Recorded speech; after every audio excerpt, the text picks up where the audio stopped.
Var bir neçə hikmətlərə mənalara düşdüm. Mən bir gəmiyəm dalğalı dəryalara düşdüm. Divanə olub çöllərə, səhralara düşdüm. Məndə səbəbi eşqi Əli, səndə nədəndir? Neynə yetirərsən ki, xətər kəbleyininsən? Halın xəbər aldın ki, nətər kəbleyininsən? Zatın soruşursansa əgər kəbleyininsən, eşq üzrə qurulmuş təməli səndə nədəndir?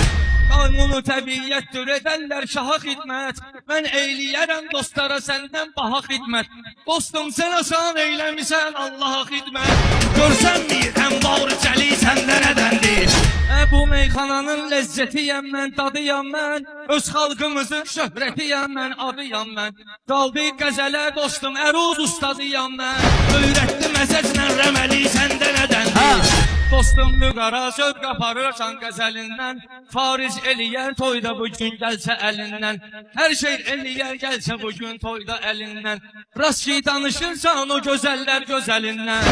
Rəxşəndə düşəmsi əzəli səndə nədəndir?